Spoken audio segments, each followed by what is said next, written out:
the more I've tried to kind of like segment and divorce my personal work and personal exploration and just even goofing around with the camera from my client work, the less happy I've been with the client work I've been producing and the less satisfied I've been with photography as a whole. I feel like the more I just let it all be just part of this art form that I love and that I get to do, the better work I'm making.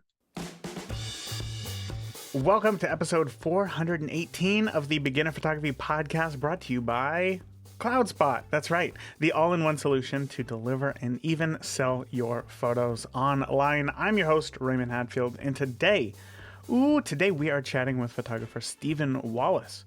Now, Stephen has been on the podcast before, episode 247. He shoots film and digital, and is primarily a wedding photographer. So if you want to check out our last interview that we did all about kind of wedding photography and how to know when to shoot film versus digital and why the film versus digital debate is kind of useless, go back and check out episode 247. But today we're talking all about how to make work that matters to you. What it means for work to matter and not just make work for trends. As I said, Stephen is a wedding photographer and shoots a lot of personal work on film, also shoots professional work on film as well. And we really start off with a deeper dive, maybe into the psychology of why we shoot what we shoot, than getting straight into talking about photography. So, you got to be sure to buckle up for this one because it is a bit of a more drawn out episode. It's not very direct questions. Some of them are very roundabout, which I know that there's a lot of listeners who this is your favorite style of interview. And if that's you, I hope that you enjoy. If you are looking to figure out more about your style in photography, more about why you shoot the way that you shoot and how to create images that do matter to you, then I really think that you're going to get a lot out of this episode. It's not just all about business, even though we do talk about using projects as a way to recharge our creative batteries. I think that Stephen does a great job of breaking down as well, like why they're just important to us as artists, as creatives, as people who are looking to just make things. So that's it. I really enjoyed this conversation. Without any further ado, let's go ahead and get on into this podcast interview with Stephen Wallace. I want you to play a little exercise, okay? I want you to imagine that you're in the psychologist chair, right? Kind of lean back and close your eyes. And I want you to think back to high school. Okay. All right? I want you to think back to those days where you were carrying your camera around, just snapping pics, friends, just life, all those things. I want you to think back to that time and think of a photo. Maybe it was one of your favorite images. Maybe it's just an image that stands out simply because you love it. Okay. Describe that photo to me. Oh, geez. I'm going to give way too much context because that's what I do. My main camera for like all of high school was this little APS Kodak Advantex point and shoot camera with like a fixed lens. It was small. I could put it in a pocket or a bag. And I just loved that thing. And then I realized, I think after shooting a bunch, that they made black and white film for it. And I thought this was the coolest thing ever to shoot everything in black and white. So I got a bunch of black and white. And then I don't know if I'm actually picturing a real photo or if I'm just making this up. But I like have in my mind of walking around, going to like little kind of amusement park thing with a friend of mine, my best friend growing up, David, and just taking random pictures. And there was just one I think of like our shoes. We're both like wearing Vans because we're old punk rock kids. And I just loved, like, I looked at that picture once I got developed and printed, and it was just like the tones and everything. It was super contrasty because it was in a great camera. So it was like vignette and it wasn't great light. But I was just looking at that picture. I'd be like, I like this. It's not like a pretty picture of people or whatever. It's just, this is something I saw and it caught my eye and I took a picture of it. Yeah. So if I had to say that, of all the stuff I took in high school, that'd probably be one of the ones that just like Stands pops right out. into my head. So I for need to you, try to it find wasn't, where those photos are. you do. Yeah, I'd love to see that. So for you, it wasn't so much the subject matter, it was the qualities of film that stood out to you? It was the qualities and it was a feeling too. I think that it was something like that was just like I don't say more abstract subject, but it was just something that was just kind of like banal. Just this is a picture of our feet. But yeah, I saw something. And then when I got the picture back, it was like that kind of like that realization of I set up this shot, I took it, and I got this image back, and the way it looked on black and white, and everything was just like it all just felt right. And that's what I can remember because, geez, I graduated high school like 20 years ago. Right. So that's what's kind of stuck with me more than the image. I think is just that feeling of it. So when it comes to your work today, because obviously you've been photographing for the past 20 years as well, when you think about that image, do you see reflections of who you are today as a photographer in that photo? Or have you I changed don't enough to where, no, that's not who you are anymore? Yes and no, obviously. I mean, 20 years, life, growing up, being married, having a kid, all everything, we're all always influenced by the outside influences and the things we experience. But I would say yes, in the fact that I still love to just like, given the chance, I would just walk around a place with a camera and a pocket full of film and just spend the day taking pictures of random stuff and be like super happy about it. Like even just last week, it was a nice morning here after I dropped my son off at school, and I just grabbed my AE1 that I hadn't used in a minute and just walked around my neighborhood, which I hadn't done for a while, and just shot a roll of film. And it just felt amazing to see what I could find. What So did I you think find? that, oh man, well, where we live, we're kind of in a little downtown area of just a suburb outside of Atlanta. So there's like just stuff that I see every day walking around with my kid. Walked around, geez, probably thousands of miles in the last few years in this area. But it's just looking at stuff, like just looking down our street, looking at way the light was hitting a stop sign, the way steeple of a church, or they just redid like a downtown green space. So like just messing with shadows coming off of chairs and things like that. And just stuff that like isn't groundbreaking work by any stretch of the imagination, but it was just fun to take a little time to just enjoy the act of photographing. And maybe I'll get something off of that role that I really like and want to share, or maybe it'll just be for me. But I think even if I never developed that roll of film, I'd love that like half an hour just walking around. Mm. Could you walk around without any film in your camera and just take photos and still enjoy the process? Ooh, Or has there got to be stakes for you? there's probably got to be stakes. Or I mean, I think that's an interesting question. I should try that one day, but I know the entire time I'm just going to be just mad that I don't have a roll of film in my camera Yeah. because I'm going to see something that interests me and I'm going to wish that I would have been able to actually take a picture of it. Because that's what happens every time I go for a walk without a camera. Yeah. I inevitably, at least, even if it's just one little thing, I see something like, oh, that would have been a cool picture. And I could take a picture on my phone, and sometimes I do, but it's just never feels as good.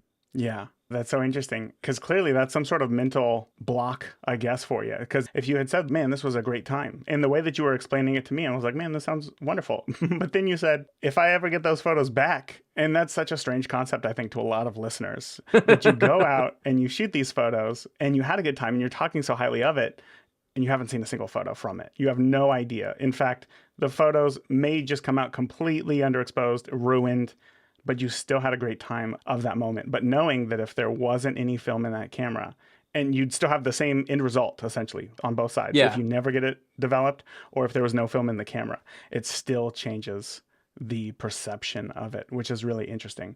But I'm not going to get into that. That's like a whole psychological thing. So when it comes to just going out and shooting, Yeah. that's one thing that I love as well. And I've only really recently discovered, I would say since COVID, since there was this time where I was just like, I have to get out and shoot something. And I had been so used to, Yeah. like you, Yeah. like shooting people, like for weddings, that I wasn't Hmm. shooting anything. So I went out one day and just started shooting. And it was similar. It was some shadows, strong compositions. It was just like repeating patterns. It was nothing groundbreaking, but there was something that was so freeing about it. And all of those photos today, I still have these fond memories of, but I'll never care about those photos, I guess, right? So what's the point? Are you asking me what's the I'm point? asking you what's the point? Like how does this help us? What's the point of Oh, this? man. I mean, well, for starters, there's just, I think, the simple catharsis of the moment of going out and doing it. I mean, I know for me, the same thing, like photography and walking and exploring and just wandering are so like just intrinsically tied together for me that I guess maybe I get the same kind of positive feelings from doing both. That if, yeah, photos that I don't do anything with, I'm glad that I made them, glad that I want to do it because it was just a really great time that was a release from maybe just the stresses of everyday life or the fact that I have been up to my eyeballs in like editing weddings lately and I just want to go out and shoot something just for me.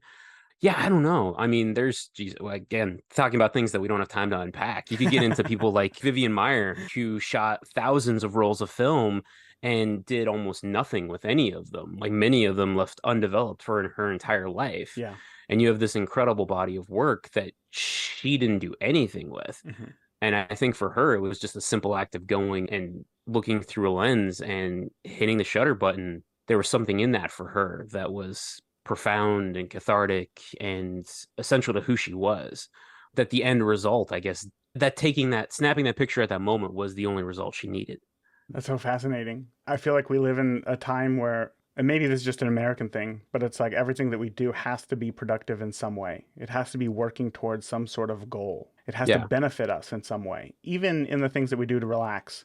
Like somebody shared a meme the other day of like me, oh, I'm going to take up knitting. My brain, oh, you need to take this to a farmer's market. You need to start selling this. Like you need to turn this into a side hustle. Yeah. And then the next photo is like this dude at a farmer's market who's like obviously pissed off to be there, who's selling these little hats for 15 Yeah. bucks or whatever.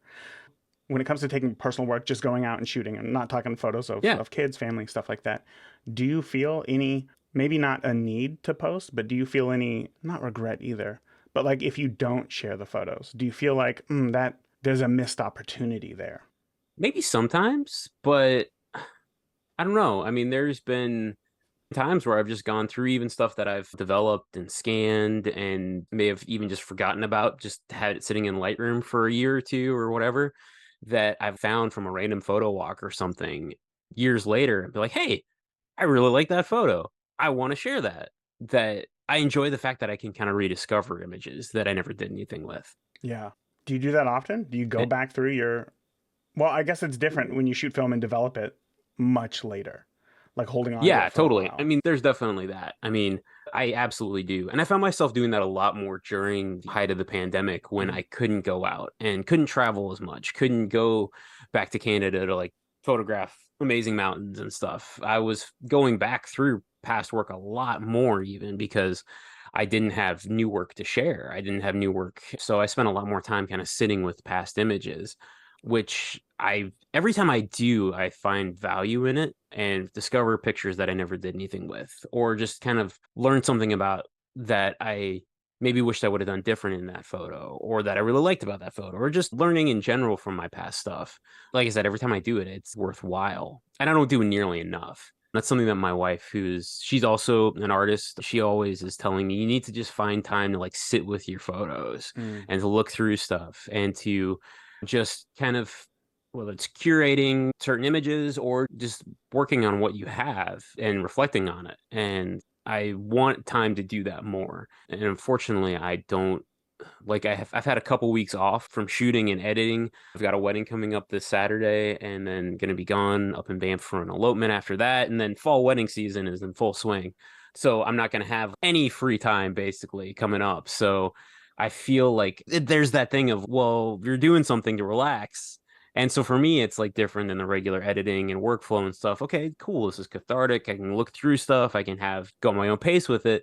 But then in the back of my head, I'm like, well, you're not spending enough time with your images. You're not curating this enough. You keep saying that you need to get a gallery of these photos up online. You need to do something, you need to you have all these photos from the Southwest that you've never done anything with. And then there's that overproductive voice in the back Yep. of my head saying, like, why are you doing this at all? Because you're not getting, you need to be doing more with it. So does that make you want to do it less because you feel guilty?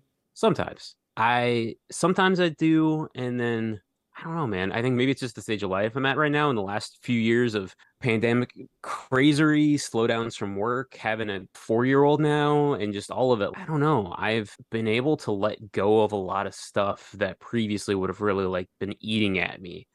Now, ask me that same question like a month from now, and it might be a different answer. But like right now, I'm just in a really kind of content place that, like, you know what? If I don't get all of the personal projects or things done that I wanted to try to cram into these couple weeks off, that's fine. I'm in a much happier, healthier place if I actually just go for a hike for an hour instead of feeling that I have to be so crazy productive with every single moment I have.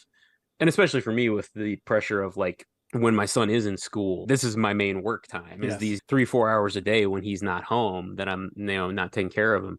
But kind of letting go and being more free with that has been just for my mental, physical, spiritual, every aspect of health has just been better than trying to always be under some kind of gun, whether it's from a deadline from client stuff or my own deadlines I'm imposing on myself. Yeah. So yeah, I'm enjoying that a whole lot more than always feeling like I have to get the next thing done. Have you always been a person who does like a lot of personal type projects?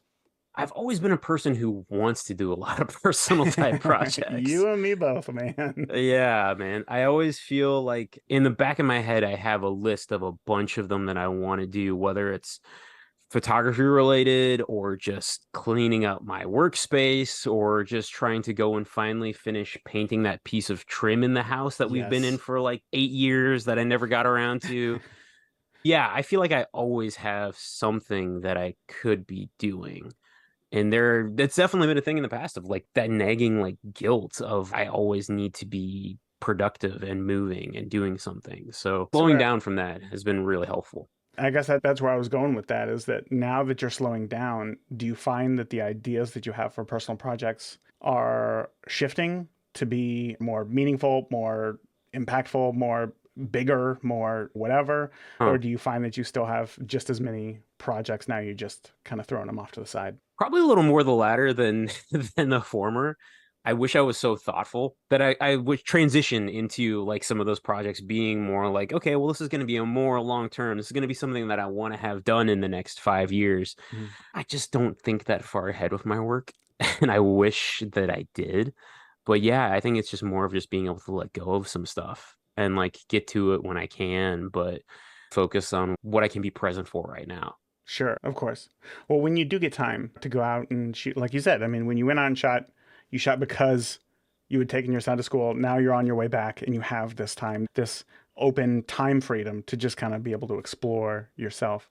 When you're able to do that, even though you haven't seen any of the photos yet, do you feel like that time that you spent while you were out shooting is going to help you capture better images in your professional work at weddings? Oh, definitely. How so? Maybe just for the fact of like the shaking off some of the rust from a couple weeks off from not photographing clients and stuff, but also just, I guess, keeping fresh the joy and love of making pictures, of using a camera, of exploring visually. Hmm. The more I've tried to kind of like segment and divorce my personal work and personal exploration and just even goofing around with the camera from my client work, the less happy I've been with the client work I've been producing and the less just satisfied I've been with photography as a whole. So I feel like Wow. the more I just let it all be just part of this art form that I love and that I get to do, the better work I'm making.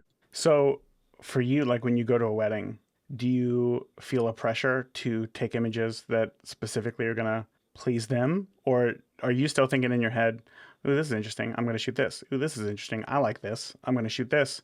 Even though you know that at a wedding, there's a photo that maybe Aunt Sarah's going to like, or, a Sure. photo that would be popular on Instagram or whatever. How do you deal with that balance? I think the balance is just what you're saying. There is that duality for sure. And I mean, no matter how many times I've had clients say that they just want like a straight, they want photojournalistic, they want candid, they want me to be me in taking the photos of their wedding, they always come back to those, whether it's like the group family photos or some more posed photos or stuff. People always want a balance, even if they don't say it up front. Like looking back at their wedding photos, they're going to be really happy that they got that more formal picture with their grandfather who maybe isn't around anymore or whatever. So, I mean, like you said, balance is really kind of key. Some of that, like just getting those must have wedding shots and stuff, has become more automatic, I guess is kind of the best word for it. Like that's just part of a wedding day. Hmm. That's like, all right, we got to go, we got to get the details, we got to get the formal family shots, we got to just try to capture things as a whole. I don't want to say that that's the easy part, but kind of it is because Sure. that's just the thing that I feel like I could walk into a wedding anywhere and just get those just because it's muscle memory at this point. But then still being open to seeing those moments, seeing like, oh, hey, the way the light's coming in this window right now on this one table setting is really beautiful. Let me spend an extra couple minutes with it. Let me play with putting like, hey, the groom nearby to this spot where normally he's gonna be fine with whatever pictures I get of him getting ready, but like over here actually looks really cool and there's a really strong shadow we can play with. Let's go for that. Yeah, so I guess it's just kind of openness, I would guess would be kind of thinking through all of this as I'm kind of rambling at you with it. Just holding all of that like open and yeah, just being open to be able to, even in the midst of all of those kind of must-haves of a wedding, where's the moments that I can be creative, that I can enjoy the photos. And that's the thing too. I still really love shooting weddings. I still really love even getting all of those required things and stuff because it's fun and it's joyous and you get to be a part of it and celebrate with these people you've built a relationship with and everything too. So yeah, even if I don't walk away from a wedding with like a stunning portfolio piece or something, like I still, if I've captured those people well, I still feel satisfied about it. I still feel happy that I'm being able to give that to them, to the people who trusted me to do that at the end of the day. That's really why they want me there, is to be able to capture them and the moments and the people they love. Yeah. And if I get a beautiful picture with like an awesome sunset in the midst of it too, that's icing on the cake. Yeah, of course. A good sunset is always something to look for sure. So then how do you define for yourself whether you captured photos that are accurate to them, that they're going to like? Oh man, that's a good question. How do I define for myself? I don't know. I mean, I guess just the fact that they can still have fun doing it, that it doesn't feel forced to them. If in the moment when we're photographing and everybody's able to have fun with it, I feel like there's part of me that knows these pictures are going to be good. Not like in a cocky way, but in a just like this Experience. was, Yeah. yeah, an experience and just general feelings of it. We were all laughing when we were walking back from these to the reception. It might have been 100 degrees out that day, but we all had a really good time. Yeah, Do I you don't find that know. you try to infuse the fun aspect into the shoot, or is that dependent on having that one groomsman who maybe had one too many or whatever? I guess what I'm trying to figure Yeah, out is do you put that weight on yourself to make it fun, or do you just let them organically be themselves? bit of both. I think that's again like some of the balance because there's certain things that I don't, and this is just from over time. Geez, even 7, 8 years ago, I would have been way more stressed and frazzled at a wedding. And I think taking a lot more of that into the pictures I was making. So being able to just be more relaxed and myself just having more fun doing it and more confident, even if everything's on fire around us. Just being able to not put those emotions on the people that I'm photographing and to just be able to be, whether it's making bad dad jokes or whatever, just in the moment and enjoying it with them. But then also, like, if somebody doesn't like dad jokes or puns or isn't one to like crack a lot of jokes or whatever, I'm not going to try to make somebody who's on the more stoic side like laugh at a joke about poop. It's, you know, but I feel that's kind of being true to that person too. I photographed some, and it happens mostly with the guys because, you know, it's just guys are that way. But two are definitely more, aren't sarcastic and are more stoic and everything, but are like the nicest, most caring people. But they're not just the one to like crack a joke. And they're not the one to always have a giant smile in the pictures. But just getting to know that person, you're like, no, that's that guy. He was really happy then, but that's his way of showing it. Have you ever shot a wedding where you thought this is not working at all, but then you deliver the photos and they're just head over heels for them, and you're surprised? Ooh, yes, I'm sure I have. When you talked about you going out and just shooting for yourself, that's a fun moment for you. You get to see the world in a unique and creative way. And then when we're talking even about weddings, you're like, it's just great when everybody has a fun time. So clearly there's this atmosphere that you try to inject into your photos of, I mean, for lack of a better term, fun. But I'm guessing that's Sure, either yeah. carefree or just Enjoyable or whatever. enjoyable. Yeah. Yeah, exactly. Hmm. So I guess what I was trying to figure out there was that like how much of your perception of the event changes how you think the images turn out, because I know that that's happened to me in a time where Yeah. I went to a wedding and I hated every moment of it. I really thought, I was like, there's a huge disconnect here. I made a mistake. This couple is not for me. This is not Yeah. working. They're not happy. They're not smiling in the same ways. There's a lot of stress going on today. I hate this day. And then when I delivered the photos, they legitimately wrote me like the longest and nicest review, shared it on Facebook, like to all their friends. And I was shocked. And I thought in that moment, wow, that was a me problem. That was not a them problem. And I think that's probably what started my love for weddings starting to wane, because I realized I was like, oh man, there's a lot that can go into this that isn't just like the subject matter. But yeah, I mean, Sure. when it comes to your own personal work, do you photograph anything that is difficult or tough? Or for you, is it a form of tangibly getting ideas in your head out? Does that make sense? Yeah. Oh, for personal stuff. That's a good question too. You should start a podcast. Um, I've thought about it before. maybe do 400 episodes, see how it goes. Give it a try. Man, that is really interesting because so much of what I do when it comes to personal work, I feel like, is just exploration with my stuff, specifically when it comes to like landscape photography or even just general like walk around stuff in the city. That's the bulk of what I do for personal work is that kind of stuff because it is just getting to explore with a camera. Yeah, you're not setting up big scenes. You're not coming up with like No, concept shoots. You're going out to typically just not. explore. Yeah, I mean, I've never been the concept shoot guy, which drove my professors in art school crazy. Screw Um, them. What are they doing now? they're super nice. I actually got to hang out with one the other day, and she was awesome. She met my son, and it was the coolest thing. She sold me some Polaroid film that she had was hanging on to. No, yeah, but at the same time too, yeah, it's art school. They're trying to get you to think critically and to come up with concepts and stuff. But yeah, most of the time it's just even if I'm doing like some personal work with a model or like doing some kind of like a styled wedding shoot or whatever it is, something that involves people, I'd say I'm bad at coming up with ideas and concepts, but I kind of am. Or I Hmm. guess that's never been the part of my artistic brain that I like exercise that much. It's always more of like, hey, well, this could be cool. Let's maybe go shoot at this in this field and see what we come up with. And be like, okay, do you have a look in mind? I'm like, no, not really. I mean, do you have something you want to wear that would look cool for that? Okay, awesome. Let's do that. Yeah, for sure. I've realized over time that like I do best. I like my images the most when they almost reveal themselves in front of me rather Yes. than building something. Because I Yeah. feel like if I'm building something and I don't like it, that's 100% on me. And I'm always going to Hmm. find something critical about it. But it's like if I'm just out with my kids and then my kid does this cool thing on a bike and I don't know, I think, oh, slow shutter speed here. And then like I get some motion blur. I'm like, Yeah. wow, that was cool. And now that moment's gone.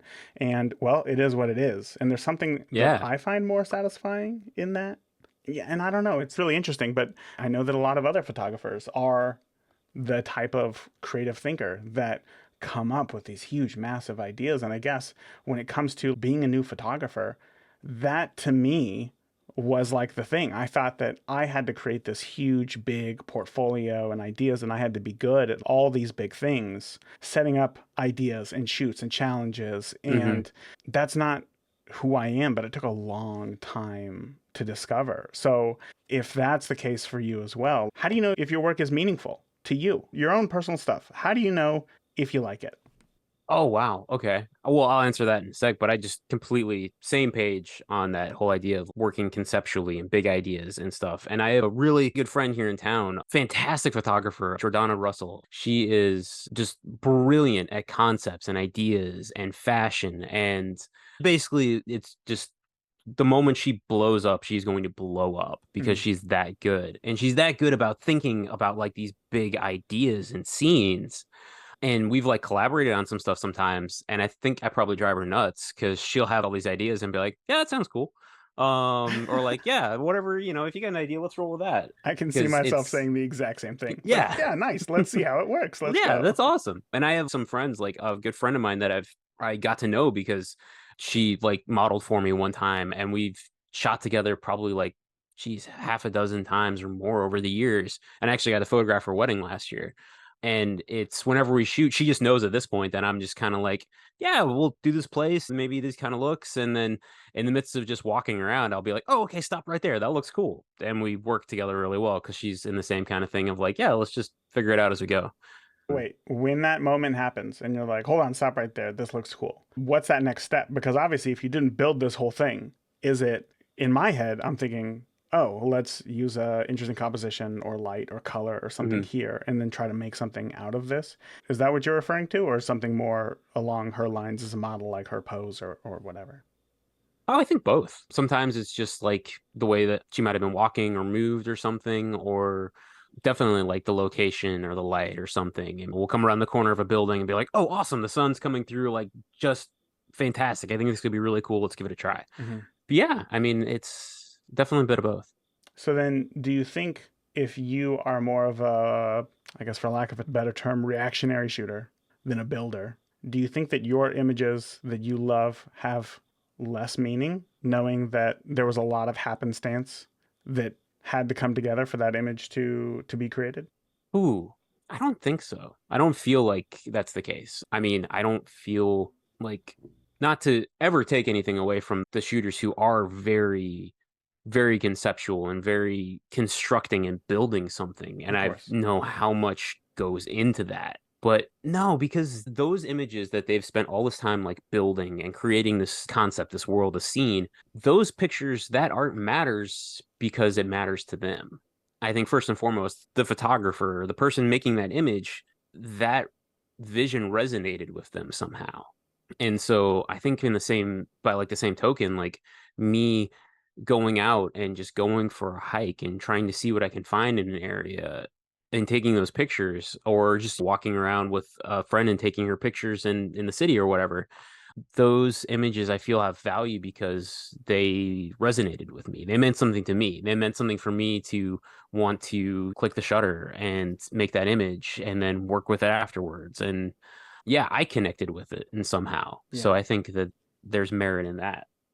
Talk to me a little bit about, again, I know that it goes back to balance, but I guess tell me more about the decisions that you make when it comes to the photos that you put on your website. Because from a business perspective, we know that you got to show what you want to shoot, right? Yeah, for So sure. are the images on your website the images that you feel best represent you, like that you love the most? Or how much of a decision do you have to make thinking, oh, but I know that this type of image is pretty and would stand out to brides, and lots of other photographers take this photo. You shoot in Banff, like that. Is it Lake Monroe? Is that the name of the lake right there? There's a few. There's like Moraine Lake, Moraine, Lake that's what I'm thinking Minnewanka. of. Moraine Lake's probably the most famous and most busy lake up there, without a doubt. So, But do you think like if I have big landscape, tiny people photo on my website, like that's immediately going to attract people regardless of the rest of my style? Did that question make sense? yeah, no, totally. I think, and that is something that I think we were even talking about before we started recording, or when we were talking a few weeks ago, that idea of making images that actually making and presenting images that matter to me and connect with me. Like there's definitely the one side of things of showing the variety of photos that I can take, showing the, if I'm putting like a portfolio of family portraits on my website, for instance, I obviously am going to want to show pictures of families. I'm going to want to show people happy together, trying to capture people in the moment and all of that. But it's also because those photos I enjoy. And like I look at the photos of my own family and I'm like, I can, especially now having a kid, family photos like that have a lot more, even more value and merit to me. I would love to say that I'm not trying to pander to anyone in particular or trying to attract or try to do anything, but I definitely am trying to show work that is the work that I want to make, like you said. And so it is when I am showing like a landscape of like glacial fed lake in the Canadian Rockies with a bride and groom in the foreground or like in the corner, I am showing because I want to attract clients who want that, who Mm-hmm. want to like could see themselves there or just see this beautiful landscape in a place. But it's also because I really love making those kinds of images. It's combining some of my favorite things, which are getting to explore and photograph a beautiful landscape and also capture a wonderful moment and picture for a couple who just had one of the most joyous days of their lives or who, are had just got engaged or just whatever it may be. Like I'm getting to actually combine two things that I love in photography. Mm-hmm. So it's not necessarily that you feel any sort of pressure to conform to trends, but it doesn't mean that just because a photo is, I guess, trendy, for lack of a better term, has a high visual impact, Sure. doesn't mean that it's necessarily a bad photo. No, I wouldn't say so. I mean, I don't feel pressure to conform to trends. That's something that I kind of got over pretty quickly when I got was getting into photography. Maybe Why? just because I'm How? stubborn. Oh, I see. What's that? Yeah. I said how, like why, but yeah, being stubborn. So trying to go against the Stubborn. grain. Yeah, definitely trying to go against the grain. I think maybe that's just from being an old punk Punk rock rock kid, kid, yeah, with like, the bands, yeah, growing up and being okay. like, screw the bands that are on the radio, man. This stuff is, maybe there's just that streak of harmless rebellion that I'm still trying to tap into. Maybe it's the fact that I am like an old man at heart. I don't know. Maybe it's me just the old man yelling at the cloud and you darn kids doing your thing. But I think, I don't know, trying to chase trends and stuff just never worked out for me. And it never felt right. It never felt fulfilling Yeah. to always be trying to change my style or the style of stuff I was presenting in things. Well, it sounds like it's Um, the exact opposite of how you think creatively, because now once you see a photo and you try to replicate it, now there's not so much happenstance. It's just there's not as yeah. much exploring. It's now you have to build it. And that seems like such a huge challenge. I know I've felt that before. Like I really like this photo, but oh my gosh, recreating something like this, that's a lot of work. Yeah. So then how has shooting for yourself influenced the way that you shoot weddings? Are you going to weddings and just shooting like the way that the light reflects off stop signs and, the shadows coming through, park benches and stuff? Sometimes, I mean, maybe I'm photographing like the sign of the wedding venue from a different angle than I wouldn't have normally. I mean, yes and no. Sometimes, yeah, it is. Maybe I'm not trying to make sure that every single table setting is captured or delivered because probably half of them are the exact same, but maybe I'm spending a little more time on finding something that is a little more visually interesting or that I think is a more of a worthwhile image. Do you find that personal projects have kept the spark for weddings? I know that you said that you enjoy weddings still, but do you find that shooting for yourself keeps the love of weddings alive longer? Oh, absolutely. Without a doubt. I have a really good friend who I got into shooting weddings with, and he was never really in love with doing weddings, I guess I should say. I mean, he did great work and we had a fun time, but it was never the right thing for him, and he always would talk about getting out of it. And he finally did it a few years ago, and he's still a working photographer and does great commercial work, which he enjoys a whole lot more. But he would always talk about how he would never do personal work because it always just felt like work to him. It felt Hmm. like a chore to have to pick up the camera and go shoot something and come back and edit it. There wasn't just that same joy for him in it. So maybe, I don't know if it was just kind of like the intrinsic enjoyment of it for me, or like always kind of having kind of the lessons that I took from him in the back of my head of being like, no, I need to go out and shoot for me because if I don't, this is going to burn me out eventually. Mm. It's funny. One of the things that I always ask myself when I go out and shoot for myself, I think to myself, wow, I just said myself like 14 times in that same sentence. Just personal stuff that I know isn't going to be delivered to a bride. It's not going to be delivered to a family. Oftentimes, I think, what am I doing here? Because there's not a direct result from me going out and shooting. It's enjoyable and I like it, but there's nothing already planned for these photos. Nobody's expecting these photos. Nobody's waiting on these photos. I could technically do nothing with these photos and nobody would even know, you know? Yeah. So, how do we, for you, obviously, shooting for yourself, it's not so much that there's a direct result of this is the thing that I'm shooting and this is now what I get to do with it. But it sounds to me like it recharges your battery to allow you to shoot weddings with more creativity and enjoyability. Oh, absolutely. 100% it does. So if And you even if never they're, got to use any of those personal photos ever yeah. again, you'd be like, this is fine because I'm still able to take the images that I'm being paid for, deliver them, and everybody's happy.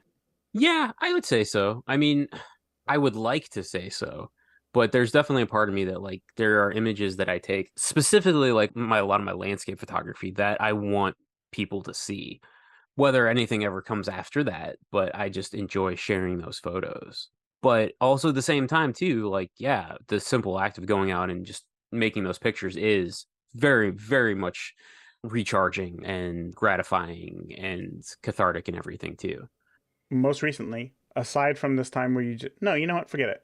Thinking about going, walking back and doing that film shoot, obviously you haven't seen any of those photos yet. You have Nope, no yeah, I haven't idea developed how them any yet. of those photos have turned out. But when you think about looking through the viewfinder in your brain, what photo did you like the most? Or do you have the most excitement over? Oh, okay. There's probably a couple is just like these in that new green space in my town. There was just some metal chairs that just had light pouring through them and just making some awesome shadows on the ground. And Probably I'm most excited about that because when I started walking that day, I'm like, oh, I want to go down there, and I bet there's probably some cool shadows coming from these chairs. So I had that in mind already. I was like kind of pre-visualizing that shot a little bit. So I think just the fact that I got to go take a picture that I had in my mind already, which may be just completely counterintuitive to everything we've just spent the last hour talking about, but I No, did not at have a all. picture in mind that I wanted to make. So yeah, those ones I think I am excited about. But then, there was just some stuff. I do want to see that roll of film because it was a film stock I've never shot before. Ooh, what It was a was it? black and white film. I used it with a red or an orange filter on there that I haven't used with in a while. Sorry, what did you say? What was the film? Oh, it was just a Kent Mirror 400. Hmm. So it's just like a really inexpensive stock that Ilford bought Kent Mirror a few years ago and they manufacture now. And I did not know that. yeah, and it's really cheap, especially now, just as because cheap film is hard to come by. But like a roll of it is under $10 a roll of that. I've seen other people shoot with it, and it looks beautiful. And I've had a couple rolls sitting around, and I just decided to not overthink it and just grab it and go. Mm. So I'm excited to see what happens with that. Yeah. Well, I'm excited to see But it. I want you to share those photos. I want to see it as I well. will share those photos, Yeah. and I will tag you in it and be like, "Hey, we talked about this roll of film with Raymond on the Beginner Photography podcast." Do you find that shadows are something that you're drawn to, that you shoot often? Yeah, I'd say so. So let me ask you a question, because Yeah. I had recently went through my Lightroom catalog, just my Lightroom CC. So like I kind of Hmm. separated classic into wedding work and then CC into like personal work. Because if they're together, for me, it always felt like the same work brain, but on personal photos, it didn't work the same. Do you have any separation Sure. like that as well? Yeah, I mean, honestly, I have it in that I have all of my client stuff on like external hard drives. I mean, I have them always connected to my main desktop, but they're all of my client stuff are on those, and all like the personal film stuff I do, I just have on my computer's hard drive in a film specific folder. How do you view it?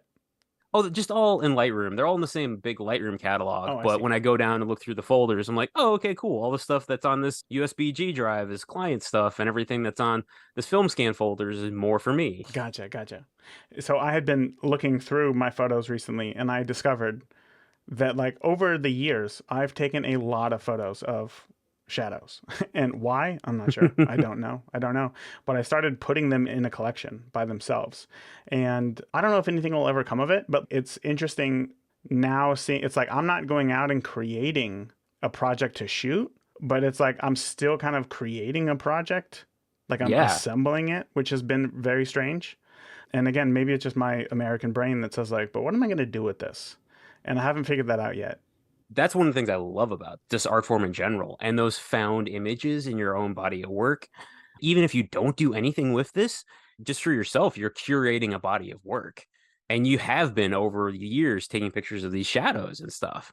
And I think that's when it's really worthwhile spending time in your pictures, going back through them, realizing, hey, I'm drawn to this one particular subject matter.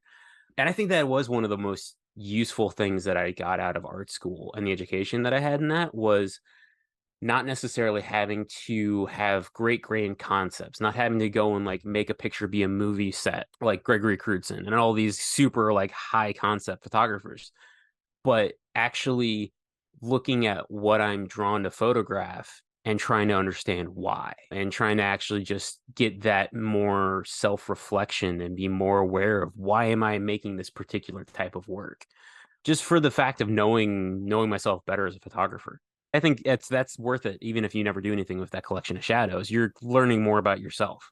1,000%. And that's the thing that I'm struggling with, which I know sounds ridiculous, but it's like, why shadows? Why have I been drawn to shadows without knowing it for so long? And maybe it's just because it's not on the nose subject matter. And then over time, I just kept shooting it, or maybe it's something deeper. I don't know. But I feel like if I wanted to put something together, it would have some context or some meaning or something in it that I want to figure that out before it gets turned into something. But I completely agree with you. Yeah, being able to go back and look at your work, I never thought was valuable. I never wanted to go back and do that because it was a long time ago, but it was, I think David Duchemin, who I've shared on the podcast, has said like the best photo school is here's a camera, here's 100 rolls of film, go out and shoot, don't look at anybody else's photos. And then when you're all done, look at them and then now decide for yourself who you are as a photographer. And I was like, whoa, that's cool. But I never went back and looked at the photos because I always wanted to just keep shooting and keep growing rather than, I guess, reflecting. But now that I have this space to kind of reflect rather than just keep busy and shooting, it has been really beneficial. It's just now I have to figure out in my head, well, what does this mean? And that's the next step for me, I suppose. So I really want to see more of your personal work. I want you to create something of your personal work. I know that you said that you save a lot of stuff on a hard drive on your computer. I think seeing how they relate to your own professional work is so cool. And seeing that, I don't know, free association of here's the thing that I see in front of me, and here's the image that I was able to get out of it. Only because I feel like you and I see the world in that same way. That'd be Yeah, really yeah. interesting to see those photos. But Stephen, we're at the end of our time here. We did this. I feel like this went by Dang. so fast. I This know. went by very fast. Yeah. Before I let you go, people are going to want to know more about you and see some of your work. So where can we do that? Yeah, for sure. My website is just stephenwallacephoto.com, and that's Stephen with a V. And on the Instagrams, at Stephen Wallace Photo. If you're on Facebook, just Stephen Wallace Photo on there. I occasionally jump on Threads, but not really. I downloaded it and haven't done a whole lot with it since. But yeah, I mean, I would say Instagram is probably where I keep up with most as far as like regularly sharing the work I'm making. And it's always a mix of like client and wedding and landscape and just personal work and stuff too. I had two big takeaways from this interview. One was just how important it is to be able to recharge our creative batteries. Even if you're not into photography professionally, there can be a lot of weight to create images that really stand out and have huge meaning and do these really big tasks. And when we try to make these images, oftentimes we put in a ton of work to make that happen. And when they don't turn out exactly how we want, well, that can suck, for lack of a better term. So being able to use or find a way within photography to completely just recharge your creative batteries so that you don't give up, so that you just get back out there and you get back to work and realize what went wrong and fix it this time and make whatever you do next better. Again, it really stood out to me, and I loved just chatting about how it doesn't really matter about the images, and if I never see the photos again, well, I still know that I had a great time out shooting and I felt free, and that freed up that mental space to be able to be more creative when it matters. And then takeaway number two was just how cool it was that obviously Stephen is also, I feel like there needs to be a better term than reactionary shooter. I'll come up with something. But how we both see the world in a very similar way to where we work best within the constraints that are in front of us. Here is the world that we're in right now. Let's make the best of it rather than creating something massive from scratch, from nothing.